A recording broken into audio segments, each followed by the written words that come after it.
De Amicitia, a short story by Somerset Maugham.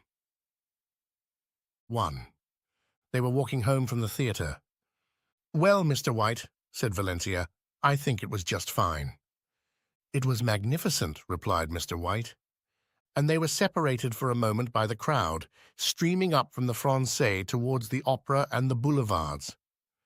"I think, if you don't mind," she said, "I'll take your arm, so that we shouldn't get lost." He gave her his arm, and they walked through the Louvre and over the river on their way to the Latin Quarter. Valentia was an art student, and Ferdinand White was a poet.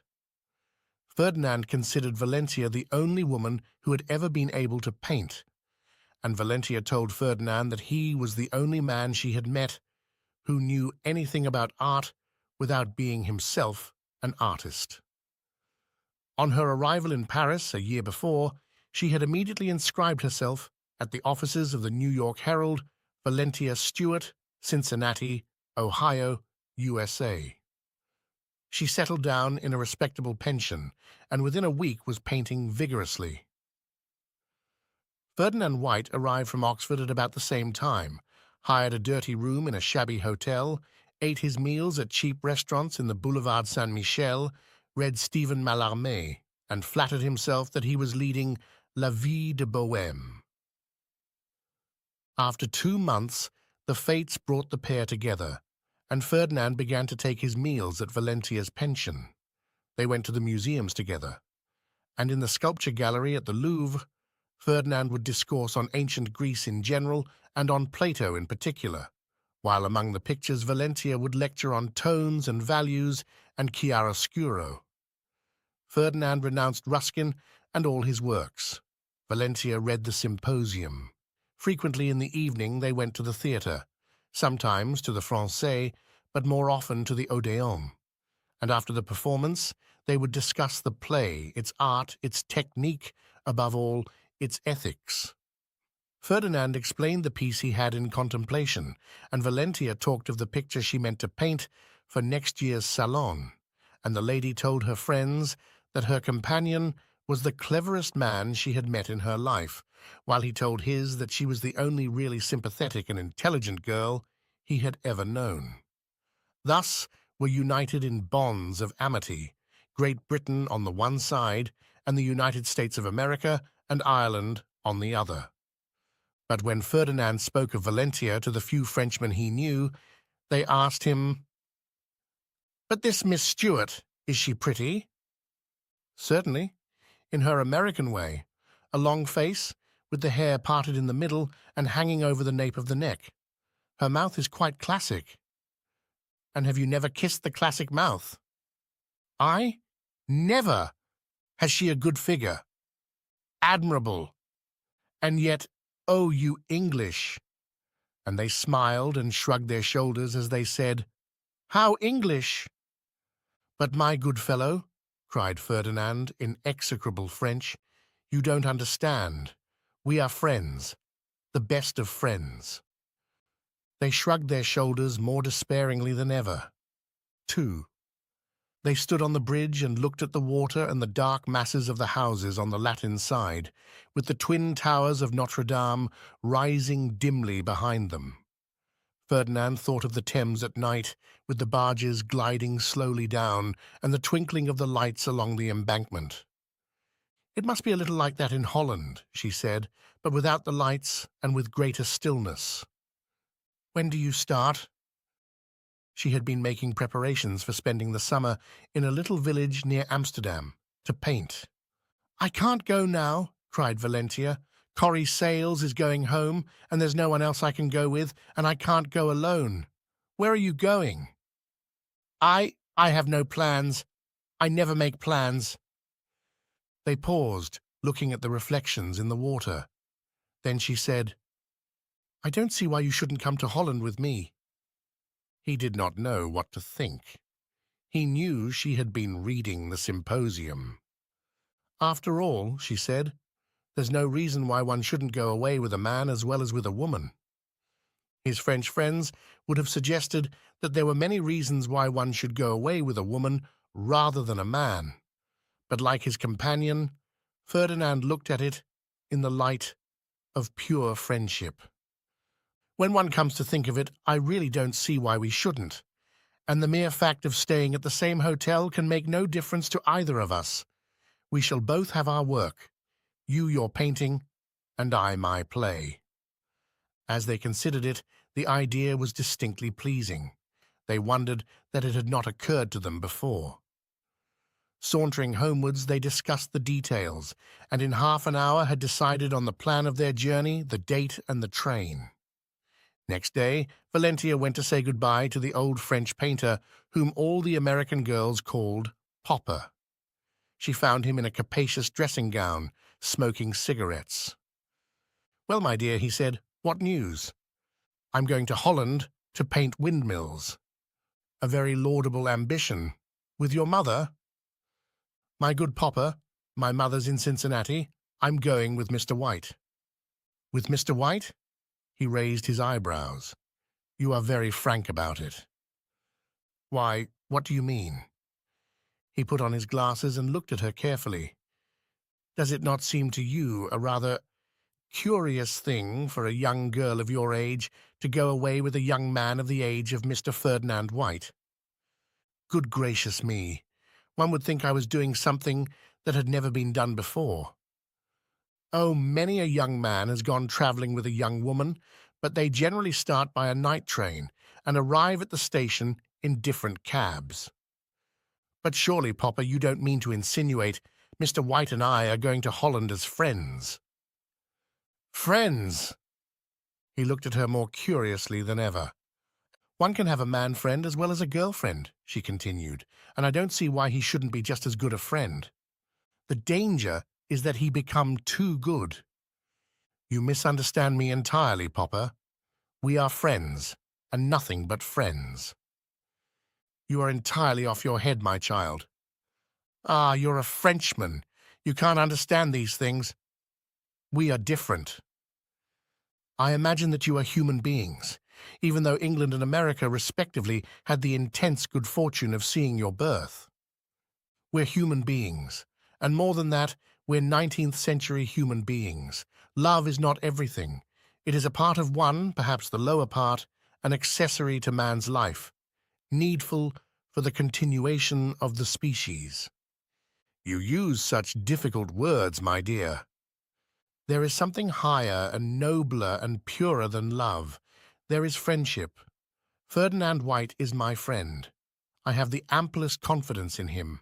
I am certain that no unclean thought has ever entered his head." She spoke quite heatedly, and as she flushed up, the old painter thought her astonishingly handsome. Then she added, as an afterthought, "We despise passion. Passion is ugly. It is grotesque."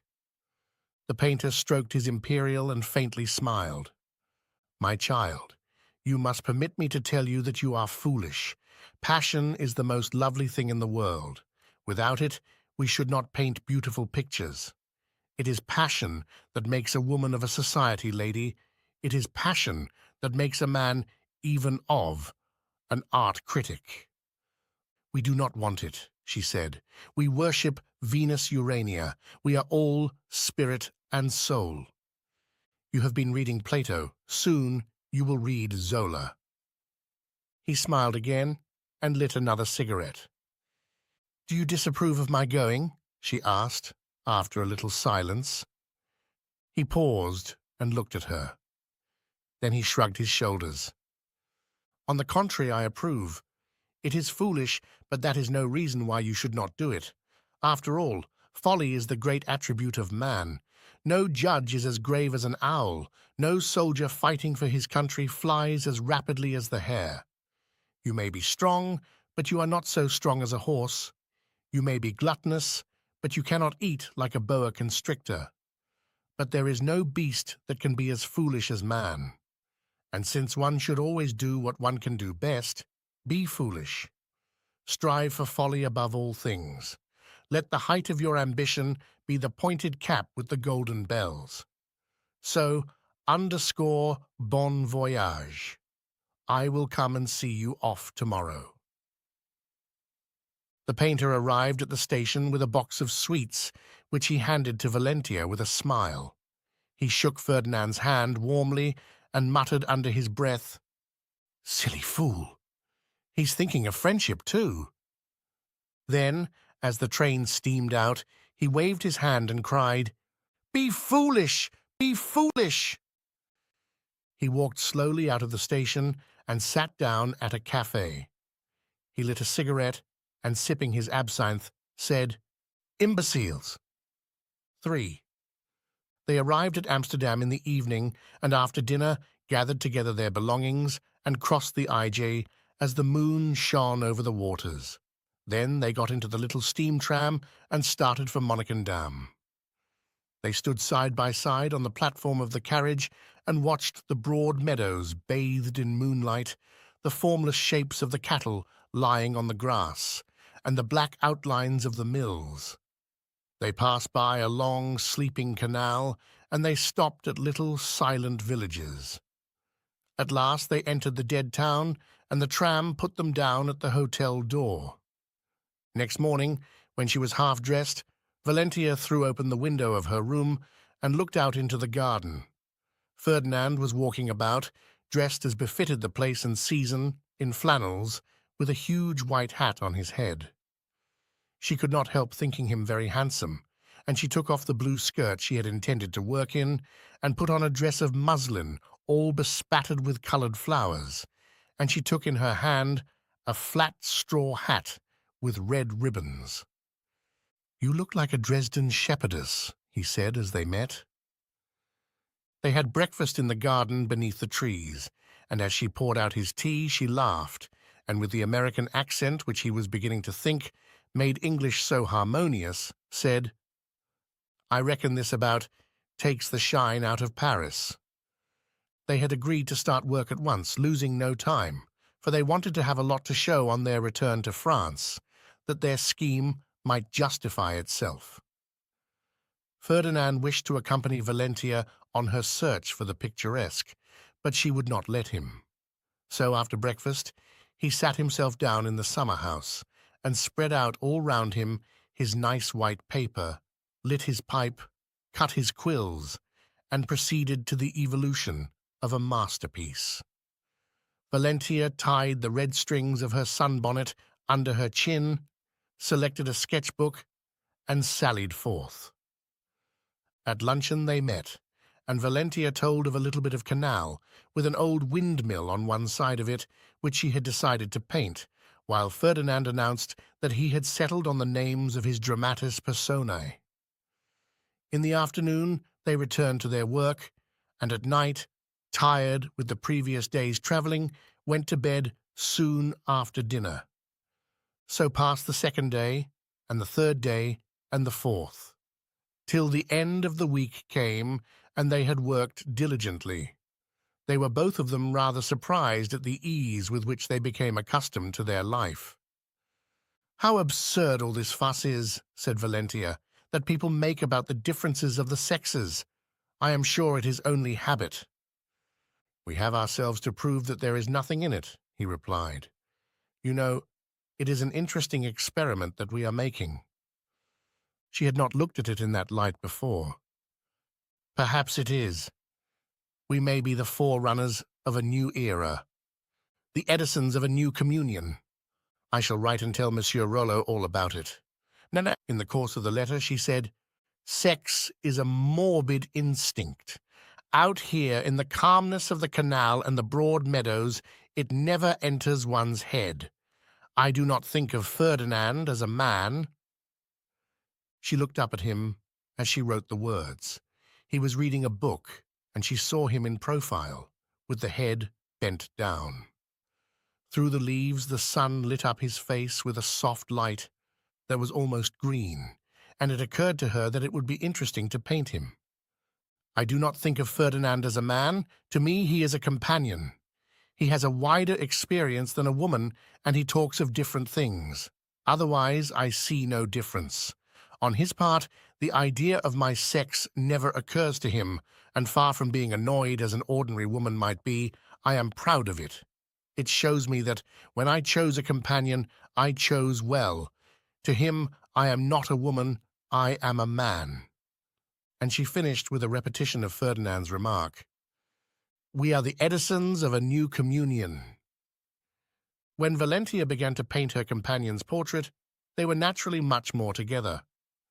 And they never grew tired of sitting in the pleasant garden under the trees while she worked at her canvas and green shadows fell on the profile of Ferdinand White. They talked of many things. After a while, they became less reserved about their private concerns. Valentia told Ferdinand about her home in Ohio and about her people, and Ferdinand spoke of the country parsonage in which he had spent his childhood and the public school, and lastly of Oxford and the strange, happy days when he had learnt to read Plato and Walter Pater.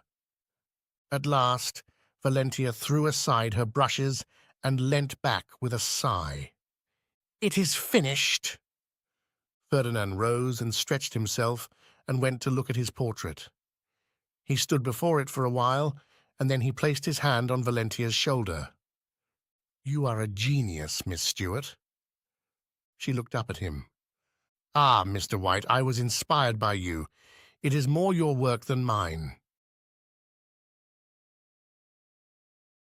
4. In the evening, they went out for a stroll. They wandered through the silent street. In the darkness, they lost the quaintness of the red brick houses, contrasting with the bright yellow of the paving. But it was even quieter than by day. The street was very broad, and it wound about from east to west and from west to east, and at last it took them to the tiny harbour.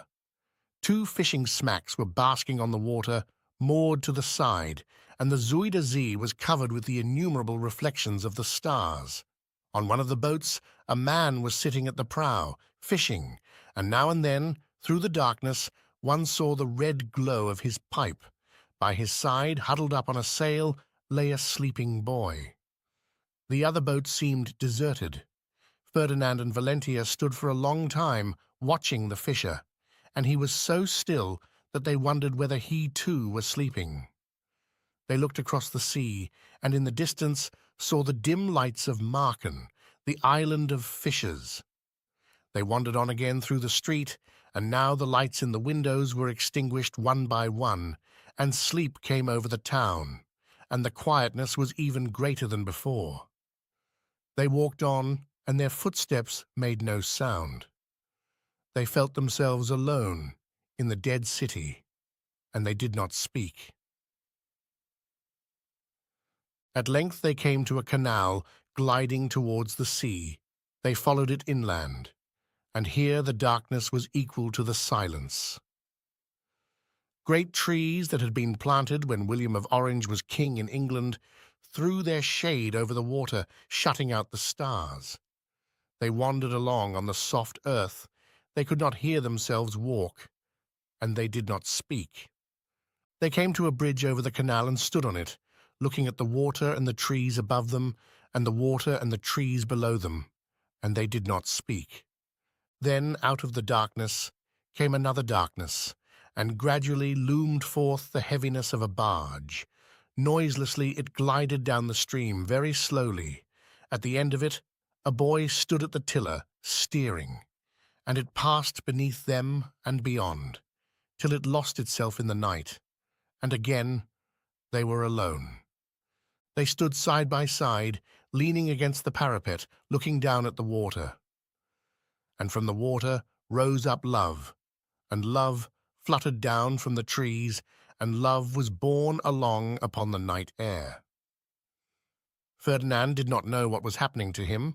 He felt Valentia by his side, and he drew closer to her till her dress touched his legs, and the silk of her sleeve rubbed against his arm.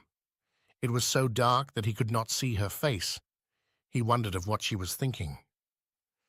She made a little movement, and to him came a faint wave of the scent she wore.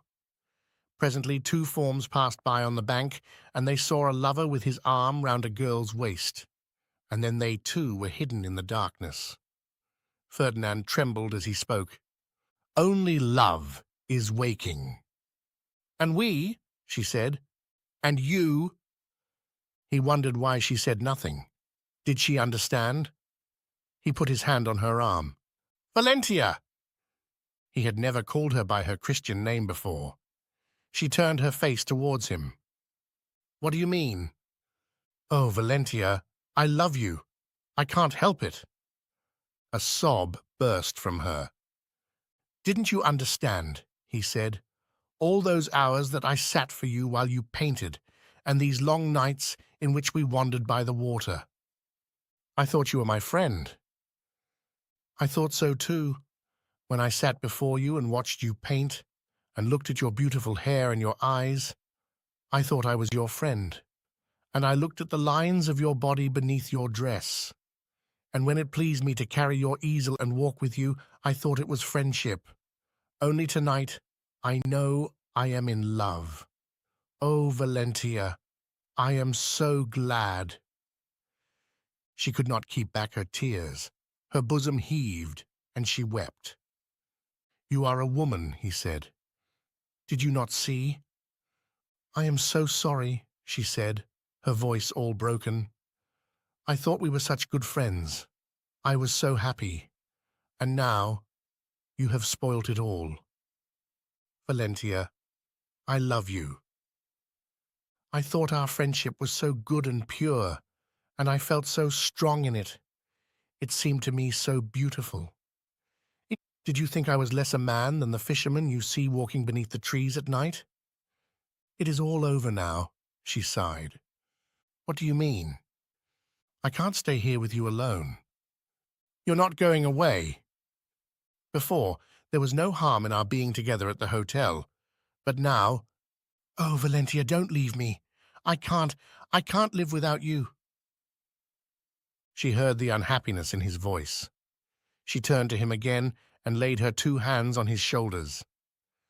Why can't you forget it all, and let us be good friends again? Forget that you are a man.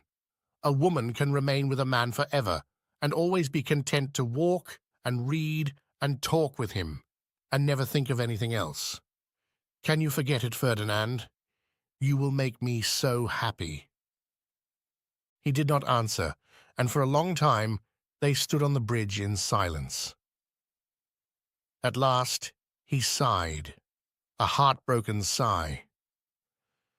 Perhaps you're right. It may be better to pretend that we are friends. If you like, we will forget all this. Her heart was too full. She could not answer, but she held out her hands to him. He took them in his own, and bending down, kissed them.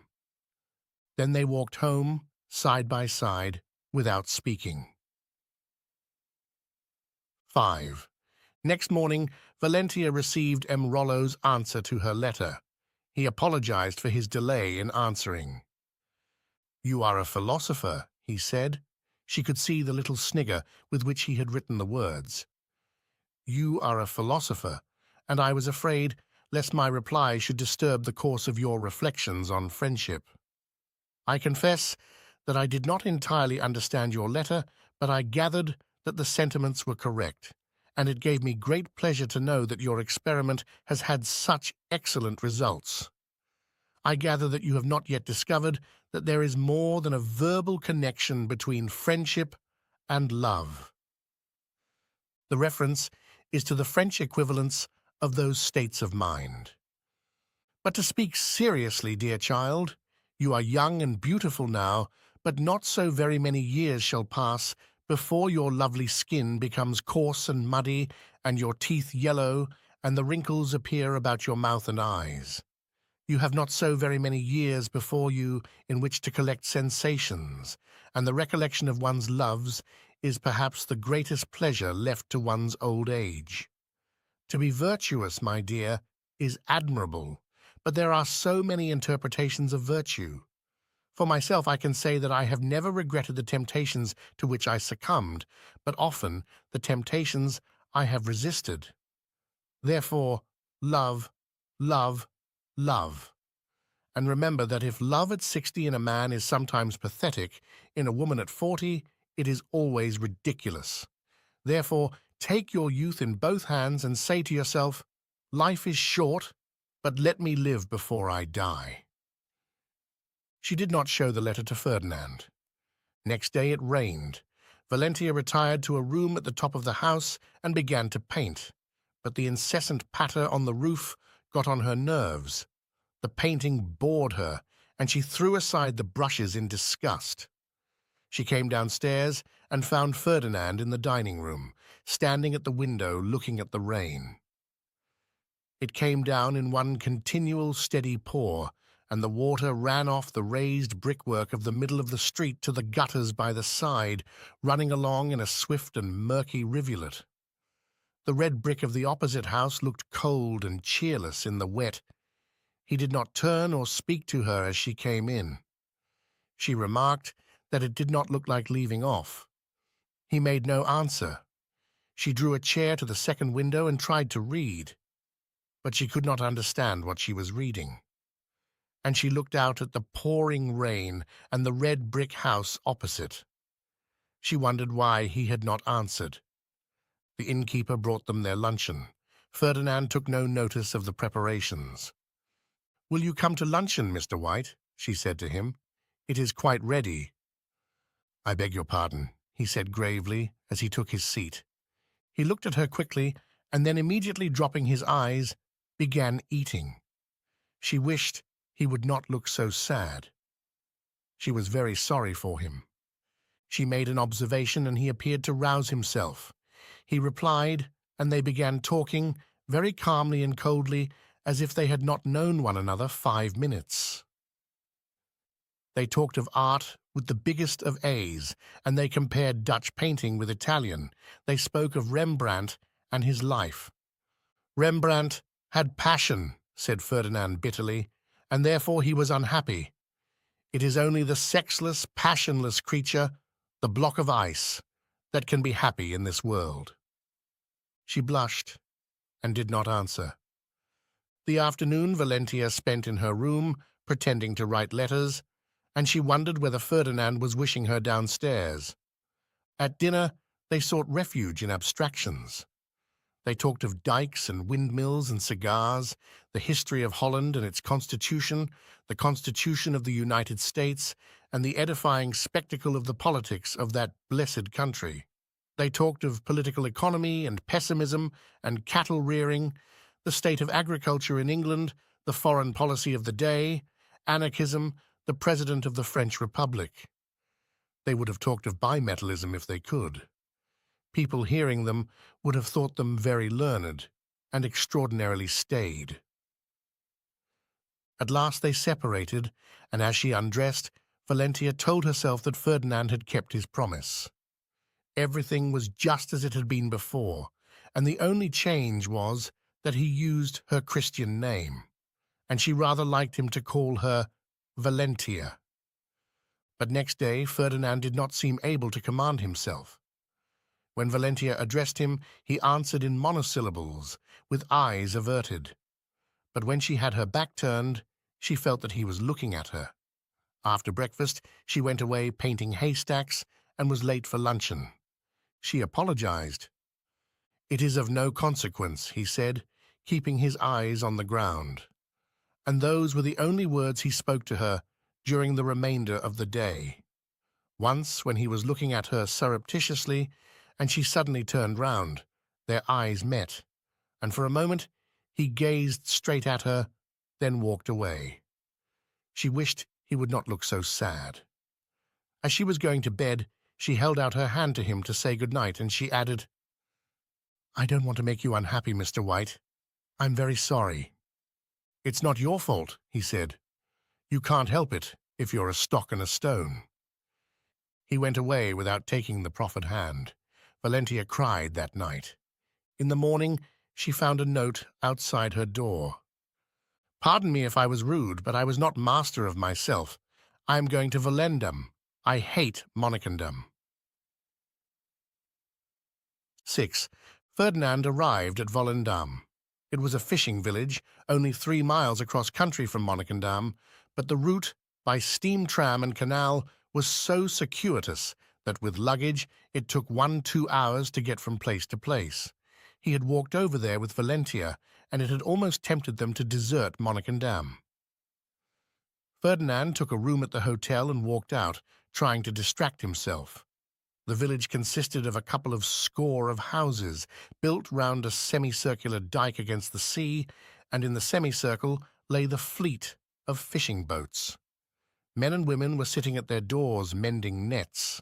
He looked at the fishermen, great sturdy fellows with rough, weather-beaten faces, huge earrings dangling from their ears. He took note of their quaint costume, black stockings and breeches, the latter more baggy than a Turk's, and the crushed strawberry of their high jackets cut close to the body. He remembered how he had looked at them with Valentia and the group of boys and men that she had sketched. He remembered how they walked along, peeping into the houses, where everything was spick and span, as only a Dutch cottage can be, with old Delft plates hanging on the walls, and pots and pans of polished brass. And he looked over the sea to the island of Marken, with its masts crowded together, like a forest without leaf or branch. Coming to the end of the little town, he saw the church of Monnikendam, the red steeple half hidden by the trees. He wondered where Valentia was, what she was doing. But he turned back resolutely and, going to his room, opened his books and began reading. He rubbed his eyes and frowned in order to fix his attention, but the book said nothing but Valentia. At last he threw it aside and took his Plato and his dictionary, commencing to translate a difficult passage, word for word. But whenever he looked up a word, he could only see Valentia, and he could not make head or tail of the Greek. He threw it aside also and set out walking. He walked as hard as he could, away from Monnikendam.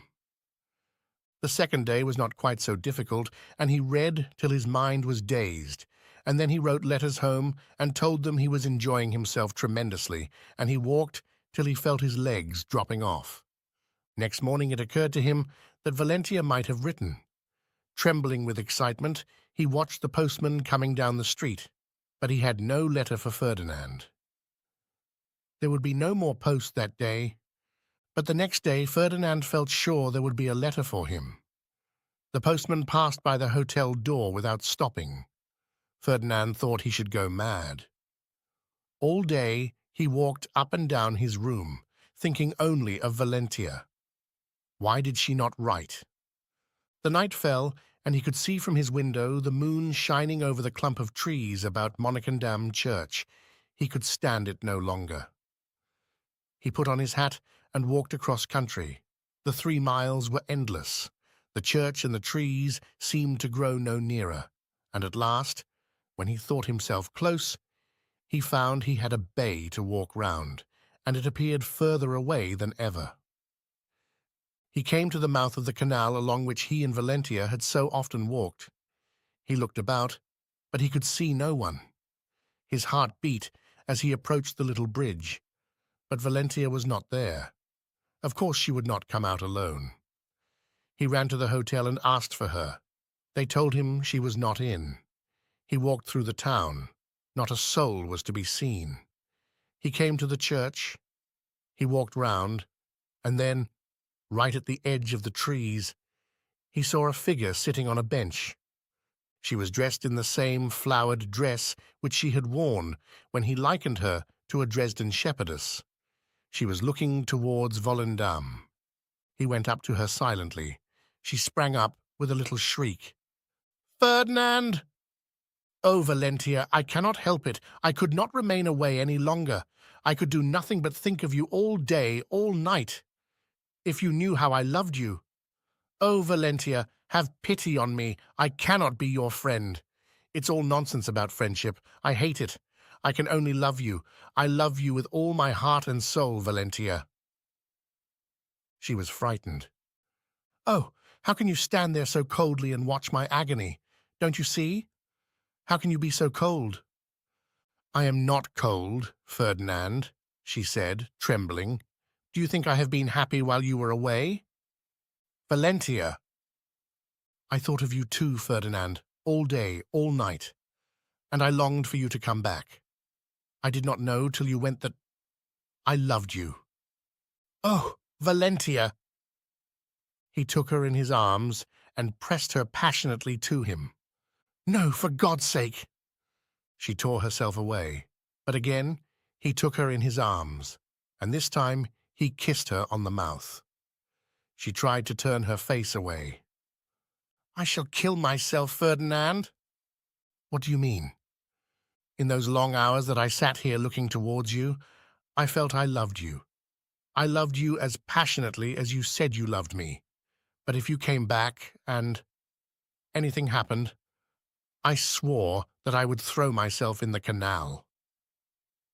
He looked at her.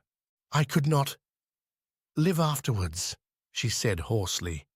"It would be too horrible. I should be— Oh, I can't think of it." He took her in his arms again and kissed her. "Have mercy on me," she cried. "You love me, Valentia." "Oh, it is nothing to you. Afterwards you will be just the same as before. Why cannot men love peacefully like women? I should be so happy to remain always as we are now and never change. I tell you I shall kill myself." "I will do as you do, Valentia." "You?" "If anything happens, Valentia," he said gravely, "we will go down to the canal together." She was horrified at the idea, but it fascinated her. "I should like to die in your arms," she said. For the second time he bent down and took her hands and kissed them. Then she went alone into the silent church and prayed. 7. They went home. Ferdinand was so pleased to be at the hotel again, near her. His bed seemed so comfortable, he was so happy, and he slept, dreaming of Valentia. The following night they went for their walk, arm in arm, and they came to the canal. From the bridge they looked at the water. It was very dark. They could not hear it flow. No stars were reflected in it, and the trees by its side made the depth seem endless. Valentia shuddered. Perhaps in a little while their bodies would be lying deep down in the water, and they would be in one another's arms, and they would never be separated. Oh, what a price it was to pay! She looked tearfully at Ferdinand, but he was looking down at the darkness beneath them, and he was intensely grave. And they wandered there by day and looked at the black reflection of the trees, and in the heat it seemed so cool and restful. They abandoned their work. What did pictures and books matter now? They sauntered about the meadows, along shady roads. They watched the black and white cows sleepily browsing, sometimes coming to the water's edge to drink and looking at themselves, amazed. They saw the huge-limbed milkmaids come along with their little stools and their pails, deftly tying the cow's hind legs that it might not kick, and the steaming milk frothed into the pails and was poured into huge barrels, and as each cow was freed, she shook herself a little and recommenced to browse. And they loved their life as they had never loved it before. One evening they went again to the canal and looked at the water, but they seemed to have lost their emotions before it. They were no longer afraid. Ferdinand sat on the parapet, and Valentia leaned against him. He bent his head so that his face might touch her hair. She looked at him and smiled, and she almost lifted her lips. He kissed them. "Do you love me, Ferdinand?" He gave the answer without words. Their faces were touching now, and he was holding her hands. They were both very happy. "You know, Ferdinand," she whispered, "we are very foolish." "I don't care. Monsieur Rollo said that folly was the chief attribute of man." "What did he say of love?" "I forget." Then, after a pause, he whispered in her ear, "I love you." And she held up her lips to him again. "After all," she said, "we're only human beings. We can't help it. I think—" She hesitated. What she was going to say had something of the anti-climax in it. "I think it would be very silly if we threw ourselves in the horrid canal." "Valentia, do you mean—" She smiled charmingly as she answered, "What you will, Ferdinand. Again, he took both her hands and, bending down, kissed them. But this time, she lifted him up to her and kissed him on the lips. 8. One night after dinner, I told this story to my aunt. "But why on earth didn't they get married?" she asked when I had finished. "Good heavens," I cried. "It never occurred to me." "Well, I think they ought," she said. "Oh, I have no doubt they did. I expect they got on their bikes and rode off to the consulate at Amsterdam there and then. I'm sure it would have been his first thought." "Of course, some girls are very queer," said my aunt.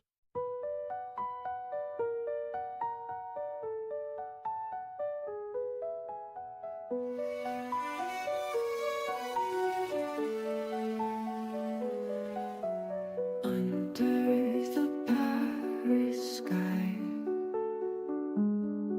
soft whispers in the night, stars gently passing by, holding you so tight. By the sun we roam, city lights aglow. With you I feel at home. Our love begins to grow. Oh la la, mon amour, underneath the moon, every kiss a sweet allure in our Parisian tune. Cobblestone paths we tread, hand in hand we sway. Love stories gently spread in this evening's play.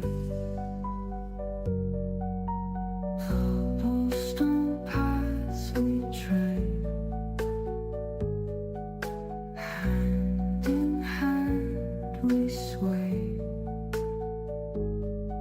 Love stories gently spread in this evening's play.